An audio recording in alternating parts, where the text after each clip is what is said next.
few years ago, I had my first college admissions interview. It wasn't at Vanderbilt, if you're curious, but it was at a similarly selective school. At the time, I thought this was a big deal. So on the day of the interview, I show up to the admissions office wearing a button-down shirt, dress pants, pretty formal attire. My admissions officer, on the other hand, walks out wearing a t-shirt, shorts, and sneakers. So immediately I know that the two of us are looking at this interview from different perspectives. He walks over and he says to me, "Don't worry, this is a very relaxed, informal affair." And at this point, I'm just mortified. And I'm thinking, you're telling me now? But anyways, we talk. Afterwards, I felt like we had a good conversation. But I couldn't shake off this nagging feeling that something hadn't gone quite right, outside of my wardrobe choice. So as I'm driving back home, I go over in my head the things that I had told my interviewer. I remembered saying to him, "Well, I'm Alice. I play piano and violin. I like math and science, and I'm thinking about being pre-med in college."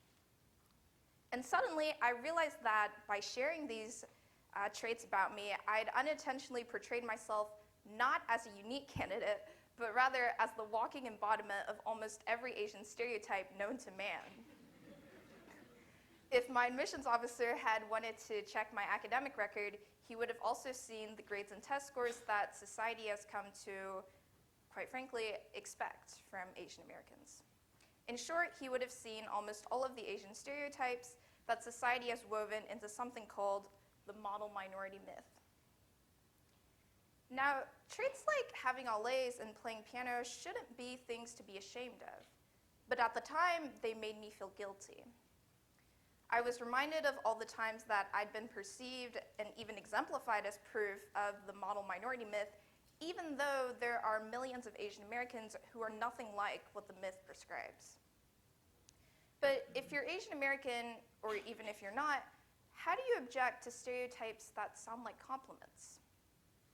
For instance, if someone walks over to you and says, "Hey, you seem really smart," your response probably wouldn't be, "No, I'm not," or "How dare you?" Yet, the bulk of my experience tells me that there's a dark side to being perceived as the model minority. And the consequences of this perception affect all of us as Americans, regardless of our racial background. So today, I'd like to discuss why none of us should subscribe to the model minority myth.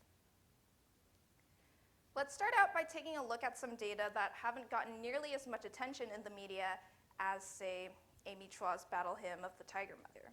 If we look at poverty rates within different subgroups of the Asian American population, we see that there's enormous variation across the spectrum. Keeping in mind that the national poverty rate is around 15%, we see that different subgroups within the Asian American population exhibit everything from half the national rate to almost twice the national rate. Similar variation shows up for median incomes. In both of these cases, the variation that we see isn't exactly what we might expect from the homogeneous, quote-unquote, model minority. The danger here is that when governments and charitable organizations are allocating their resources, the common assumption that all Asians are high-income earners makes it easy to overlook the many Asian Americans who are truly in need. As it turns out, poverty is not the only chapter missing from the Asian American success story. Discrimination is also a major component. In the results of a Gallup survey, 31% of Asian Americans surveyed reported experiencing instances of discrimination in the workplace. This made up the highest percentage of any racial or ethnic group, and African Americans made up the second largest percentage at around 26%, although obviously it's not a competition. Shockingly though, despite experiencing a high rate of discrimination, Asian Americans only filed about 3% of the total employment discrimination complaints received by the U.S. Equal Employment Opportunity Commission. In contrast, African Americans filed over 80% of these complaints. So why this discrepancy?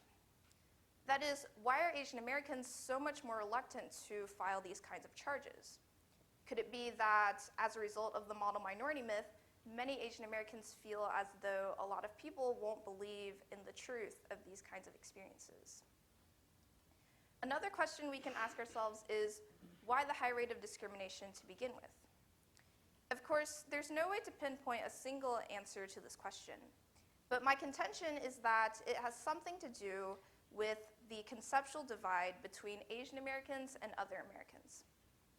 This divide has been reinforced by the severe underrepresentation of Asian Americans in everything ranging from films to political talk shows to leadership positions in businesses and corporations. The cumulative result of all this is something called the Perpetual foreigner syndrome, which has social, psychological, and political ramifications. To give you a better idea of how the Perpetual foreigner syndrome can manifest itself, I'd like to share with you something that happened to me during my very first week of college. I was eating dinner when this guy whom I'd never met before suddenly asked me, "What are you?" And I'm thinking, Homo sapiens? In essence, simply because of my race, he perceived me as someone who didn't belong, who wasn't normal. I mean, think about it. The question that he asked me is essentially the same question you'd ask if a two-headed leprechaun appeared in your living room. And I wasn't even wearing green that day, so no excuses. And on a more serious note, because of what was said to me in that moment, I felt as though my race alone prevented me from belonging in the community that I was trying to be a part of. Let me also give you some examples outside of my personal experiences. In both the 1998 and 2002 Winter Olympics, in figure skating, an American won the gold and an American won the silver. The silver medalist was Michelle Kwan.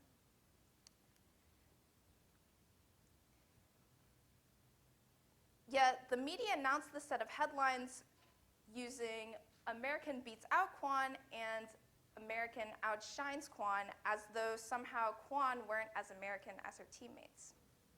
Another example. In 2001, Congressman David Wu was temporarily denied entry into the US Department of Energy headquarters, where the guards didn't believe he was American even after he'd already shown his congressional ID. And just as a final example, there's the common insult, "Go back to China." Although one, not all Asians are Chinese, and two, many of us aren't from China, but rather from places like New York, New Jersey, and Tennessee. What all of these examples show is that we as Asian Americans are often perceived as not quite American, no matter where we are from or how much we identify as American. We may feel that it's not a contradiction to be both Asian and American. But as long as this contradiction exists in the minds of others, how do we as Asian Americans find a sense of belonging in our communities? If we're perpetually seen as foreigners, what does that mean for our voice in politics? Why is it that there's something odd about the idea of an Asian American becoming president?